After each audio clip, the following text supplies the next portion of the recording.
இங்கே தான் சார் பணம் கம்மியாக இருந்துச்சு. இப்போ அதை எடுத்துட்டு புதுசாக ஒன்று போட்டு வச்சிருக்காங்க சார். இதுவே போதும்னு இருந்தேன் சார். இந்த பிளானை வச்சு நான் என்னென்ன யோசிச்சு வச்சிருந்தேன் தெரியுமா சார்? அங்கிட்டு டீ கடி, இங்கிட்டு ஜூஸ், அப்படியே ஒரு தம்மை போட்டுட்டு போலாம்னு பார்த்தேன் சார்.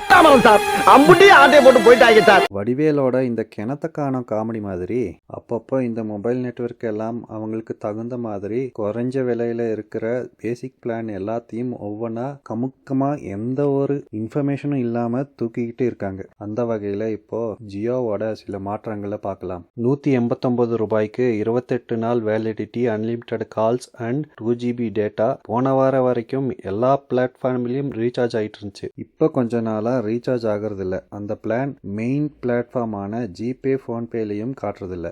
இது மை ஜியோல மட்டும்தான் ஒர்க் ஆகுது. அதே மாதிரி ஜியோவில் ரீசெண்டா ஜியோ பாரத்னு பட்டன் ஃபோன் விட்டாங்க. அதில் ரொம்பவே கம்மியாக அஃபோர்டபுள் ப்ரைஸான 123 ரூபாய்க்கு 28 நாள் வேலிடிட்டி, அன்லிமிட்டெட் கால்ஸ் கொடுத்துட்டு இருந்தாங்க. இப்போ அதை தூக்கிட்டு ஸ்மார்ட் ஃபோனுக்கு போடுற மாதிரி மைஜியோவில் இருந்து 189 ரூபாய்க்கு ரீசார்ஜ் பண்ணுற மாதிரி பண்ணிட்டாங்க. அதை கஸ்டமர் கேரில் கால் பண்ணி கேட்கும்போது அவங்களோட பதில் வந்து இப்போ நான் என்ன உங்கள்கிட்ட சொல்றது,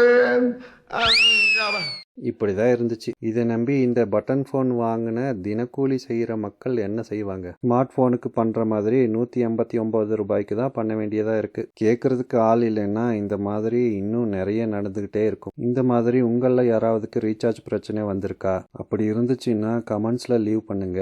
எத்தனை பேர் இதே போல அவதிப்பட்டுட்டு இருக்காங்கன்னு பார்க்கலாம். பாய் மக்களே, இன்னொரு வீடியோல சந்திக்கலாம்.